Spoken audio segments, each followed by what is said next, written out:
사도행전 14장에서는 바울과 바나바가 열심히 전도하는 그런 모습들이 나타나고 있습니다. 1차 선교여행인데 그 선교여행을 이제 마치고 보고하는 일까지 나와 있습니다. 1절부터 7절까지는 이고니온 선교를 했습니다. 이고니온 지역에서 두 사도가 유대인 회당에 들어가서 복음을 전했는데 유대인과 헬라인이 허다한 무리가 믿었습니다. 그래서 이렇게 이제 그 바울과 바나바가 기독교를 열심히 전파하게 되니까 거기에 대해서 반감을 갖는 사람들이 유대인들이죠.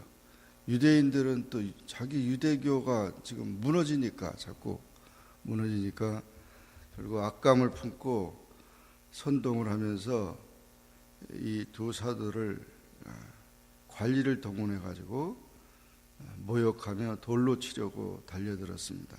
그때 이 두 사도가 그 지역을 빨리 피신해서 루스드라와 더베 쪽으로 또 가게 됐습니다. 이와 같은 사실을 보면 지금 두 사도가 유대인들을 찾아서 또 흩어진 유대인들 그런 사람들에게 전하면서 또 헬라인도 이렇게 전도를 했는데 이 전도는 결국 그 영적 전쟁이라는 사실이죠. 그래서 그 지역에 가서 그와 같은 것을 전함으로 인해서 받아들이는 사람도 있고 받지 않은 사람도 있고, 그러니까 두 반응이 나타나고 계속해서 강박한 유대인들이 그 당시에는 전도에 가장 장애를 주었던 것입니다. 그리고 이제 루스드라와 더베 쪽으로 가서 또 선교합니다. 8절부터 18절까지는 루스드라에서 선교하는데 거기서 나면서 안전병이 된 자를 일으킵니다. 그래서 바울이 주목하여 구원받을 만한 믿음이 그에게 있는 것을 보고 큰 소리로 이르되 내 발로 바로 일어서라. 그랬더니 그 사람이 일어나 걸으니까 베드로와 요한도 나면서 안전병이 된 자를 이렇게 일으켰는데 바울과 바나바도 또 이렇게 나면서 안전병이 된 자를 일으키니까 이 지역은 제우스 신을 섬기는 산당이 있고 그리고 제사장이 있는데 이 바울과 바나바가 신의 형상을 가진 사람들이라고 그러면서 신인데 사람의 형상으로 내려온 사람이라고 해가지고 제사를 지내려고 막 소를 가져오고 화환들을 가져와 가지고 제사를 지내게. 그래서 바나바는 제우스라고 그러고 바울은 그 중에 말하는 자이므로 헤르메스라고 해가지고 두 사도를 놓고 그냥 막 제사를 드리려고 이렇게 한 거예요. 그러니까 바울이 그냥 막 놀래면서 옷을 찢으면서 소리 지르면서 여러분이요 왜 이런 일을 하느냐, 우리도 여러분과 같은 성정을 가진 사람이라. 나는 신이 아니고 사람이다. 여러분에게 복음을 전하는 것은 이런 헛된 일을 버리고 천지와 바다와 그 가운데 만물을 지으신 살아계신 하나님께로 돌아오게 하기 위해서 우리가 복음을 전하는 거다. 그러면서 하나님만 섬기라. 지금까지 여러분들이 우상을 섬겼는데 그거 다 버리고 이제 하나님께로 돌아오라고 해서 안진뱅이를 하나님께서 이렇게 일으키시고 그런 건데 우리를 이렇게 하면 안 된다고. 그러면서 제사를 못하게 했습니다. 이렇게 그런 기적과 그런 놀램과 그런 역사가 일어남에도 불구하고 이고니온에서 있던 사람들이 거기까지 쫓아왔어요. 거기까지 쫓아와 가지고 바울을 보고 돌을 쳐가지고 완전히 바울을 완전히 죽은 것으로 인정을 했습니다. 막 돌멩이로 치니까 사람이 죽어가지고 그래서 성 밖에다가 갖다 버렸어요. 버렸는데 이 바울이 그냥 죽은 줄 알았더니 다시 얼마 동안 있다가 다시 일어나서 바울이 전도하러 또 다시 일어나게 된 거죠.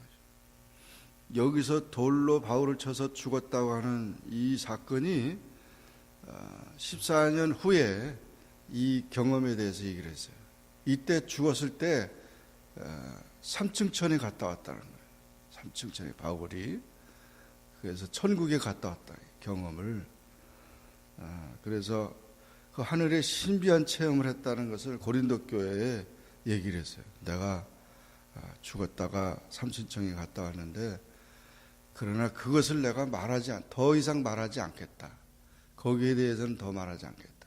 그러니까 그 천국에 갔다 온 경험을 얘기하는 것이 더 중요한 게 아니고 사실은 예수님의 복음을 십자가와 부활을 전하는 이 복음이 더 귀중하다는 것이죠. 요즘에 많은 사람들이 막 천국에 갔다 왔다고 간증하고 그러는데 그것은 개인적인 그런 신비적인 체험은 우리가 인정하지만 결국 그것을 가지고 자꾸 성경에 없는 얘기를 해서 혼돈을 가져와요. 그러니까 그런 얘기는 뭐 얘기하는 게 바람직하지 않다는 거예요. 사도 바울도 그건 바람직하지 않다. 나도 천국에 갔다 왔지만 그래서 고린도 교회가 그런 거를 너무 좋아해가지고 사람들이 은사가 많고 막 나타나니까 그런 얘기를 여기 때 경험했던 얘기를 한 것입니다. 그러면서 이 사도 바울은 제자들과 함께 다시 이제 많은 사람들을 제자로 삼고 또 루스드라와 이고니과 안디옥으로 돌아가게 됐습니다. 22절에 보면 제자들의 마음을 굳게 하여 이 믿음에 머물러 있으라 권하고 또 우리가 하나님 나라에 들어가려면 많은 환난을 겪어야 할 것이다. 그러면서 각 교회에서 장로를 택하여 금식기도 하며 그들이 믿는 주께 그들을 위탁하고 그래서 이제 이런 책임자들을 또 장로를 안수하면서 그렇게 맡기고 교회들을 맡기고 그리고 비시디아로 가서 밤빌리아에 이뤄가지고 보가와 아달리아로 내려가면서 다시 배 타고 안디옥에 돌아오게 됩니다. 그러면서 두 사도가 이 안디옥 교회에 와서 하나님께서 행하신 모든 일과 이방인들에게 믿음의 문을 여신 것을 보고하고 제자들과 함께 이제 거하게 된 것입니다. 이렇게 함으로써 두 선교사를 파송했는데 1차 선교 여행이 마쳐지게 됐습니다. 우리는 이 말씀을 보면서 정말 선교 여행이 바로 복음의 이 영적 전쟁이라는 사실이에요. 군인들이 이제 한 마음 한 뜻이 되지 않으면 그 많은 군인들이 굉장히 위험하죠. 총뿌리를 원수들에게 겨눠야 되는데 거꾸로 미쳐가지고 아군을 쏘는 그런 군인이 되어버리면 진짜 위험하죠. 마찬가지로 우리가 신앙생활하면서 우리가 중요한 것은 그저 교인들끼리 서로 다투고 싸우고 뭐 이렇게 하는 것이 중요한 게 아니고 우리가 한 마음 한 뜻 성령으로 하나가 돼서 하나님의 목적, 그 선교 목적을 달성하는 그 일을 위해서 우리가 해야 된다는 것입니다. 그래서 교회의 모든 봉사나 또 모든 일들은 다 전도가 목적이라는 거예요. 전도하기 위해서 하는 일들이 되어야 되는데 그렇지 않고 그 목적을 상실한 그 배는 방향을 잃어버린 그 배와 같은 것입니다. 그래서 우리가 이 궁극적인 목적은 영혼을 구원하는 일들이고 하나님 나라를 전파하는 일에 있는 것입니다. 모든 그런 수고가 다 거기에 관계돼야 되고 또 그런 마음을 가지고 우리가 임해야 되는 것입니다. 우리가 이 말씀을 보면 두 사도가 전도하는데 뭐 어려움 하나도 없이 그냥 가서 전도한 게 아니잖아요. 보면은 기적도 행해서 영혼도 구원하고 그런 많은 사람들의 존경도 받고 따르기도 했지만 또 돌을 들고 쫓아와서 그렇게 방해하고 죽이고 그래서 매번 사도 바울도 그 전도하면서 얼마나 많은 위험과 얼마나 많은 그런 고난을 당하면서 그런 복음을 전했다고 그렇게 말합니다. 그 영적 전쟁이라는 사실 이것을 우리가 기억하면서 정말 우리가 이 선교하는 모든 일들, 전도하는 이 모든 일들을 기도로서 이 마귀와의 싸움에서 승리해야 되기 때문에 그렇게 나가야 된다. 그래서 우리 믿는 성도들은 성령 안에서 하나 되는 것이 참 중요합니다. 하나가 돼야 되는데 자꾸 나눠지려고 그러고 자꾸 비난하고 자꾸 이런 일들은 결국 아무런 도움이 되지 못합니다. 그런 사실을 우리가 기억하면서 언제든지 참 기도하면서 하나님의 영광을 위해서 또 하나님 나라를 위해서 수고하는 전도하는 그런 이제 복음의 전사들이 되기를 주님의 이름으로 축원합니다. 기도하겠습니다. 주님 감사합니다. 오늘도 기도하게 하시고 주의 말씀을 상고하게 하시니 감사합니다.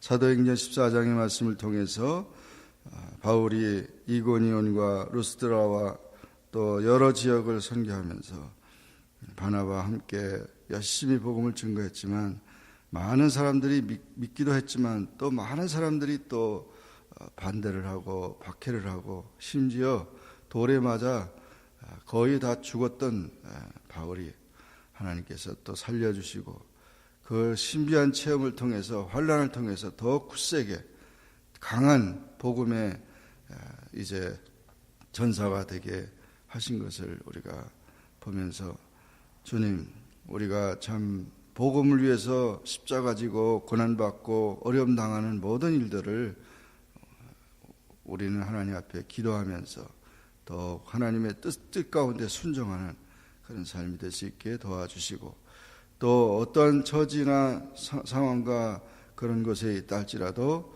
우리는 끝까지 하나님 나라와 주님의 명령을 순종하는 일에 끝까지 나아가는 그런 주님의 제자들이 참된 제자들이 다 되게 축복하여 주옵소서. 예수님의 이름으로 기도하옵나이다. 아멘. 하늘에 계신 우리 아버지여 이름이 거룩히 여김을 받으시오며 나라의 임하옵시며 뜻이 하늘에서 이룬 것 같이 땅에서도 이루어지이다.